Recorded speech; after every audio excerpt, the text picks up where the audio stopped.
ദേശീയ പണിമുടക്ക് സംസ്ഥാനത്ത് പൂർണ്ണം. ദേശീയ പണിമുടക്കിൽ സ്തംഭിച്ച തലസ്ഥാനം. കടകമ്പോളങ്ങൾ അടഞ്ഞുകിടക്കുകയാണ്. ചുരുക്കം ചില KSRTC ബസ്സുകൾ മാത്രമാണ് സർവീസ് നടത്തുന്നത്.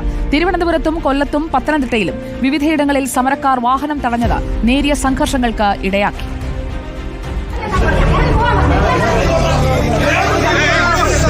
തലസ്ഥാനത്ത് വിവിധയിടങ്ങളിലായി സമരാനുകൂലികൾ KSRTC ബസ്സുകൾ തടഞ്ഞത് സംഘർഷങ്ങൾക്ക് ഇടയാക്കിയിരുന്നു. ചിലർക്ക് മർദ്ദനവുമേറ്റു.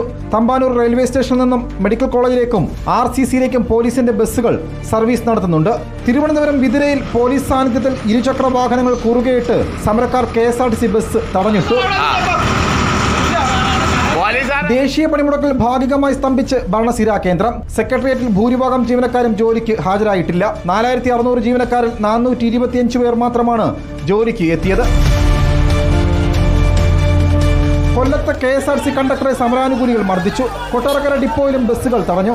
പത്തനാപുരത്ത് സർക്കാർ മരുന്നു സംഭരണശാലയും സമരക്കാർ അടപ്പിച്ചു. തെക്കൻ കേരളത്തിൽ കടകമ്പോളങ്ങൾ പൂർണ്ണമായി അടഞ്ഞുകിടക്കുമ്പോഴും അവശ്യ സേവനങ്ങളായ പെട്രോൾ പമ്പുകളും മെഡിക്കൽ സ്റ്റോറുകളും പ്രവർത്തിക്കുന്നുണ്ട്. സംഘർഷ സാധ്യത ഉള്ളതിനാൽ വൻ പോലീസ് സന്നാഹത്തെയാണ് ജില്ലയിൽ വിന്യസിപ്പിച്ചിരിക്കുന്നത്. റിപ്പോർട്ടർ, തിരുവനന്തപുരം.